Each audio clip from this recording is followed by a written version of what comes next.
Hello বন্ধুরা, welcome back to my channel. আমার নতুন একটি ব্লগে তোমাদের সবাইকে স্বাগত জানাই। আমি তো ভালোই আছি, তোমরা কেমন আছো? আশা করি তোমরা সবাই ভালো আছো আর সবার সুস্থতা কামনা করে আজকের ভিডিওটা শুরু করছি। তো আজকের ভিডিওটা কি হয় না হয় পুরোটা কন্টিনিউ করতে থাকো, স্কিপ করো না। আশা করি আজকের এই ভিডিওটা তোমাদের খুব খুব ভালো লাগবে। এখন বাজে সকাল 8:30। তো এখন থেকেই ব্লগটা শুরু করছি। তো সারাদিন কি করি সবটাই তোমাদের সঙ্গে শেয়ার করব। প্লিজ শেষ পর্যন্ত আমার সঙ্গে থাকো। আশা করি আজকের এই ব্লগটা তোমাদের খুব ভালো লাগবে। সকালবেলায় উঠে না কাজকর্ম সেরে তারপরে জল ধরে ঋদ্ধিসের খাবার বসিয়ে এখন পুকুর ঘাটে গিয়েছিলাম, আর সেখানে গিয়ে সমস্ত জামা কাপড় ধুয়ে নিয়ে এসে মেলে দিচ্ছি। দেখো, তারপরে স্নান করব, কারণ জল ধরা হয়ে গেছে। জল ধরার পরে জামা কাপড় যা থাকে ওইগুলো সব ধুয়ে নিই, তারপরে স্নান সেরে তখন ঠাকুরের কাজে যাই। তো জামা কাপড়গুলো আগে মেলে নিই, তারপরে তোমাদের সঙ্গে আসছি। জামা কাপড়গুলো তো মেলা হয়ে গেছে, তারপরে চলে গেছিলাম স্নানে।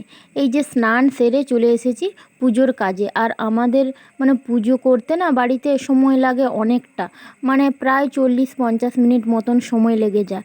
কারণ তুলসী মন্দির আছে, আর গ্রামে তো জানো প্রত্যেক বাড়িতেই তুলসী মঞ্চ থাকে, তারপরে ঘরে ঠাকুরের আসন থাকে। তো সেই সব করে উঠতে না অনেকটাই সময় লেগে যায়। আর আমাদের বাড়িতে একটু ঠাকুর ভক্ত হয় সবাই, সেই কারণে। যাই হোক, দেখো স্নান টান সেরে পুজোর জন্য ফুল তুলে নিচ্ছি। আর এই কালারের জবা ফুলটা না হেভি লাগে। এটা হচ্ছে আবির কালারের জবা ফুল, দেখতেই পাচ্ছ। এটা না খুবই ভালো লাগে। এখন না ফুল গাছগুলোতে না বেশি একটা ফুল ফোটে না। এই যে দেখো, এগুলো মগ ডালে ছিল, সেইখান থেকে পেড়ে পেড়ে কয়েকটা ফুল তুলেছি।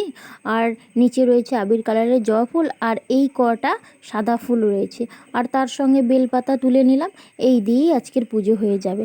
আগে আগে অনেক ফুল ফুটতো, তখন ঝুড়ি ভর্তি করে ফুল নিয়ে পুজো করতাম। তোমাদেরকে তো শেয়ার করেছিলাম আমার ঝুড়ি ভর্তি ফুল নিয়ে পুজো করতে ভালো লাগে। দেখো, তুলসী মন্দিরে আগে পুজো করে নিচ্ছি।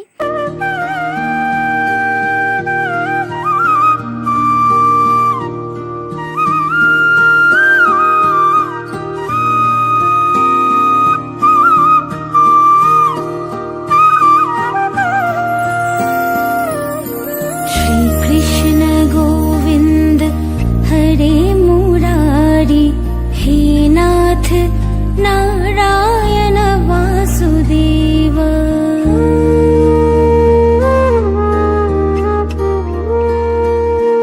श्रीकृष्ण गोविंद हरे मुरारी, हे नाथ नारायण वासुदेव। पितमात स्वामी सखा हमारे, पितमात स्वामी सखा हमारे, हे नाथ नारायण वासुदेव। श्री कृष्ण गोविंद हरे मुरारी, हे नाथ नारायण। মন্দিরে তো আগে পুজো দিয়ে এলাম। এখন হচ্ছে বাড়ির মধ্যে যে ঠাকুরের আসন রয়েছে ওইখানে পুজো করে নিলাম। তো এখন চলে যাব আবার রান্নার কাজে। তার আগে একটু খাওয়া দাওয়া করে নিয়েছিলাম, মুড়ি খেয়েছিলাম টিফিনে। তো দেখো, মুড়ি খেয়ে রান্নার কাজে চলে এসেছি। আর ঋদ্ধিসকেও না খাইয়ে দিয়েছি ঠাকুর পুজোর আগে, কারণ ঠাকুর পুজো করতে অনেকটা সময় লাগে, সেই কারণে। আর আজকে রান্না কি হবে বলো তো? এই যে উচ্ছেটা দেখছো না, এটা হচ্ছে গাছের উচ্ছে। তো উচ্ছে আলু ভাতে, তো এটা দিয়ে দিলাম। আর তার সঙ্গে একটু ভাজাভুজি করব। তো দেখো, এই যে সবজিপাতি নিয়ে এসেছি। তো ঋদ্ধিসের জন্য না আগে সবজিগুলো কেটে নিয়েছি, ঝিঙে, গাজর, পটল, কাঁচকলা এইগুলো। আর এইখানে রয়েছে পটল আর চিচিঙ্গা ভাজা হবে। এখানে জ্যান্ত মাছ রয়েছে, আর এটা কালকের মাছ রয়েছে। তো মাছের ঝাল হবে। আর জ্যান্ত যে মাছটা রয়েছে ওটা ঋদ্ধিসের জন্য। তো আজকের মেনুতে এইগুলোই রয়েছে। দেখো, রান্নাটা কমপ্লিট হয়ে গেছে। তো রান্না বান্না কমপ্লিট করার পরে না একটু বসেছিলাম। আর ঋদ্ধিসকে নিয়ে ওর ঠাকুমা একটু বেরিয়েছিল পুকুর পাড়ের দিকে, ওকে ঘুরিয়ে আনতে গিয়েছিল। আর ও আসলেই ওকে স্নান করাবো। আর এখন না বাইরে বৃষ্টি হচ্ছে, ঝিমঝিম করে বৃষ্টি হচ্ছে। তো একটু থামলো বলেই ঋদ্ধিসকে নিয়ে ও ঠাকুমা একটু ঘুরতে গেছে। ওর তো একটু ঘুরতে ভালো লাগে, তোমরা জানো। দুপুরে খাওয়া দাওয়ার পরে ও ঘুমায়নি, ঋদ্ধিস একদমই ঘুমায়নি। তো আমরাও কেউ আর ঘুমোতে পারিনি। বিকেলে একটু ফল খাওয়ানোর পরে না আবার সেই বায়না ধরেছে ঘুরতে যাবে।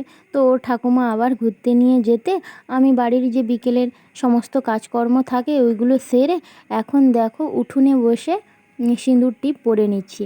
গ্রামের বউরা না প্রত্যেক দিন বিকেলবেলায় এরকম উঠোনে বসে সিঁদুর টিপ পরে। তো সিঁদুর টিপ পরতে পরতে ঋদ্ধিসও চলে এসেছে। ওর ঠাকুমা আর রাখতে পারেনি, কারণ ও যে রাস্তায় নামবে হাঁটবে, কিন্তু চারিদিকে তো কাদা হয়ে গেছে, বৃষ্টি পড়ছিল, সেই কারণে ওর ঠাকুমাও নিয়ে চলে এসেছে। আর মুরগিগুলো দেখো, তো মুড়ি কয়েকটা দিয়েছি তাই জন্য সব চলে এসেছে। তো আমাদের বাড়িতে এই কয়েকটাই মুরগি রয়েছে। দেখো আমি তো মুরগিগুলোকে মুড়ি দিচ্ছিলাম, তো ওরা খুঁটে খুঁটে খাচ্ছিল।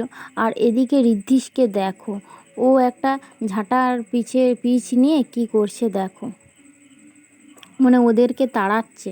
এই যে দেখো, আর আমাদের বাড়িতে না মোট 4টে মুরগি রয়েছে, আর একটা এখনও আসেনি, তো একটু পরেই চলে আসবে।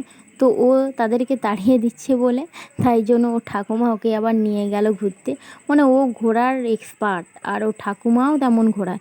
আর সন্ধ্যা দেওয়ার পরেই না দেখি বাবা এসেছে, তো সন্ধ্যা মানে দিতে দিতে এসেছে দেখো।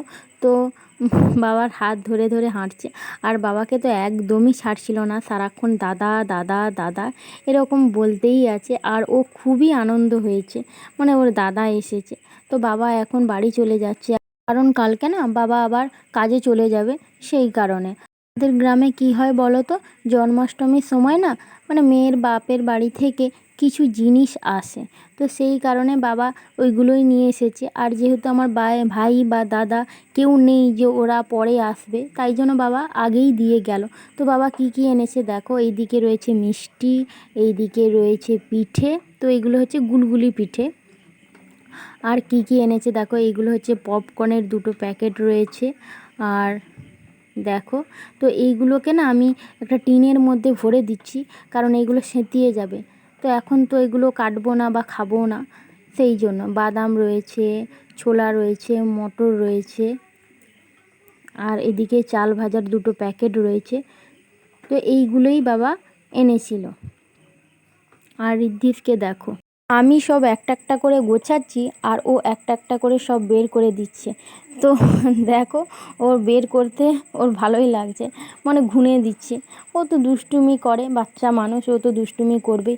আর বাবা না থাকেনি, এসেই দিয়ে একটু চা খেয়ে বাড়ি চলে গেছে। বললাম থাকতে অনেকবার করে, কিন্তু বাবা থাকলো না, বলল তার পরের দিন আবার ডিউটিতে যাব, তো থাকলে এখন হবে না, তাই আর থাকেনি। তো বাবা তো থাকলে রুটি বানাতাম রাতে, কিন্তু বাবা থাকলো না বলে তাই জন্য ভাত করেছি। দেখো আলু ঝিঙে দিয়ে তরকারি, আর এদিকে ভাতটা হচ্ছে, আর দুধ রয়েছে।